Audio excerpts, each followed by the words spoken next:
Hi, Liliana. It's good to see you. Hi. Awesome. Well, I know we had met before on the phone and we did our discovery call and we talked about the expectations of financial therapy. So here you are in your first session. I'm curious how you're feeling coming in. A little bit anxious, but I'm Yeah. ready. Yeah. Anxious is pretty common for these sessions. As we talked about, there's a lot of like nerves and some worry about shame and guilt. And so I can't reiterate enough that I'm going to come into this with a lot of compassion and zero judgment because you're doing this hard work and a lot of people don't even want to do this work. So you already are making progress on something that most people aren't quite ready to face. So that's very admirable. Thank you. Thank you, because definitely shame is here. Yeah. Is there anything I can do to make you feel more comfortable as you're getting to know me in this space? No, I think that you naming it is helping me. It's giving me even words just to say, oh, that's what is here. It's not so much, it is anxiety, but the anxiety is due to the shame. Yeah, yeah.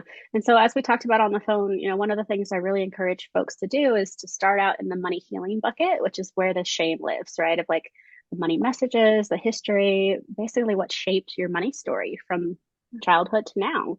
If you're comfortable just in recognizing that it's here with us already, I'd invite you to talk a little bit more about that shame. We do know that talking about it actually makes it less powerful, if you can believe that. Is that something you're open to today? I know it's our first session, so I want to obviously respect where you're coming from today. Now let's do it. Awesome. So, one of the things that brings up shame for a lot of folks is some beliefs about the shoulds. I should know more about my money. I should have known about my debt, things like that. Can you talk to me a little bit about where your shame comes from? I think is that right. One, I'm in my late 40s. I should have saved. I should be better with my money. Um, and then like the dialogue and responsibility of how come I did not do this sooner? How Mm. come I'm at this point right now? Yeah, I hear that a lot from people of like, I should have known better or should have figured it out by now. I mean, I have 20 something saying that as well as 40 and 50 something. So I don't think you're alone in that. How does that shape you as a business owner? Because I know that's also why you wanted to do this work is your own business. So definitely shame of what if, right? As a business owner. So what if I'm not successful? What if I cannot make a living? All the what ifs that come into play. Like if I'm not working, I don't get money. So then how am I gonna survive? Am I gonna be okay? I think that's the bottom line. Yeah, like that unknown of like, there's no guarantee, there's no magic wand to say, like, for sure, I'm going to be Mm-mm. okay at the end of this. Yeah. Yeah. What keeps you going with that shame that you're carrying around? Pushing through, right? So part of also my narrative with my family is, and you have to keep going. There's no Mhm. resting because you have to pay the bills. So keep going. Yeah. Yeah. Any insight into what that does to you on like a physical level to push through? I think I often get sick. Yeah. I have to chuckle. I relate to that of like that could be a warning sign for a lot of us that are identify as driven. That entrepreneurial space you and I talked about of this is the clientele I love to work with is small business owners like yourself, entrepreneurs, fellow mental health professionals. Like there's this drive in us to just keep pushing at the detriment usually of physical health from what you're saying. Yeah.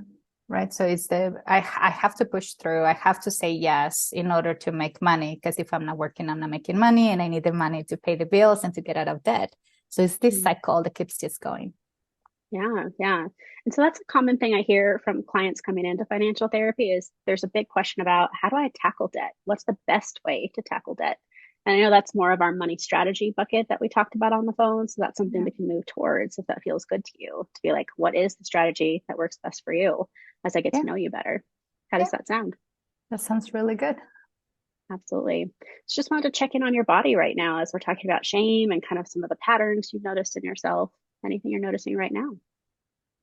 Like those butterflies in my stomach, Mhm. um, tension in my shoulders. Like I even felt it when I moved back.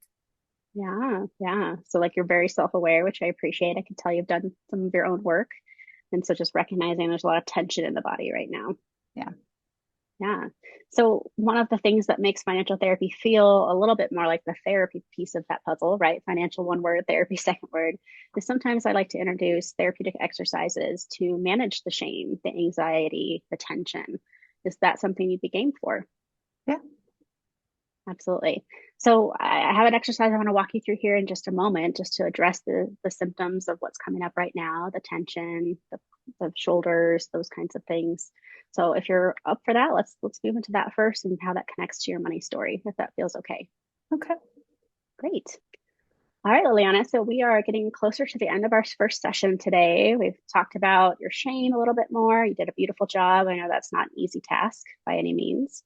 We also looked at some of the body responses to money when it came to that tension in your shoulders and the anxiety that you were noticing. I'm curious in this moment, after we did that exercise, how your body's feeling now. It's more relaxed. Mm. Like I'm aware of my body and what my body is doing, but I don't feel that intensity in my stomach. Great, great. And I know that fluctuates for folks. So even after our session today, you might recognize that that still shows up. I mean, that's a part of you.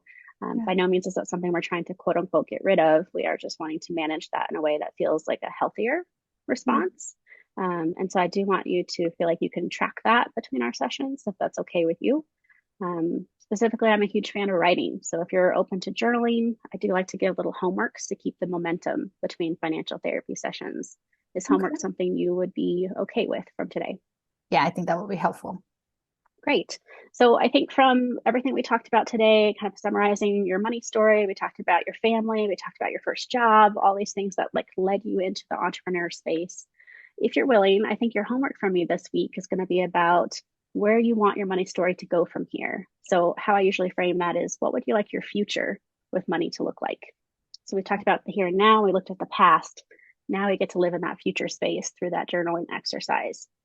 Any questions about that? No. Great. So that's really, looking at when people journal about this, they can go as deep as they want. So they might just look at the business, which I know is one of the hats you wear, but Yeah. maybe it's also looking at relationships and how those would shift. If, it's kind of the miracle question of cognitive behavioral therapy, which I know we talked about that you've had mental health therapy before and that you've actually done some of that. So this won't be new to you. But, it's kind of asking ourselves if everything with money was quote unquote solved, all the problems were gone, how would we show up in the world? And so that future relationship with money can start to craft that when it comes to relationships, emotions, how you conduct yourself in business. And I think it'd be really worthwhile to talk about our next session if you're open to that. Yeah. Awesome. So yeah, the journaling is more for you. You don't have to share in detail what you came up with. Really, for me, it's a lot about the processing. As you've noticed today, it was slowing you down, jumping into the shame, into the sensation. So any homework that I give you, a lot of times it's more about like what showed up for you in the moment that you did it. Did you Okay. notice resistance? Did you notice anxiety? Did you notice this is a thought of this is not helpful or this is helpful? All of which is really important to me as a financial therapist. So there's no right way to do it or wrong way to do it. It's really just about what you noticed in that process. Do you have any Okay. questions about that? No. So not only writing, but paying attention to what is coming up. Okay. Exactly. Yeah, that's, I think, the sweet spot for me as a mental health now financial therapist is just looking at the process, what people have with thoughts and sensations come up when they actually do this work in between our sessions. Okay. So, yeah, if you're open to that homework, I think that's where we'll leave off today. And we're scheduled for the same time next week. So, if that feels good to you, we will wrap up today. And I look forward to hearing how the homework goes. Thank you. Absolutely. I will see you next time. Take care. Okay. Bye.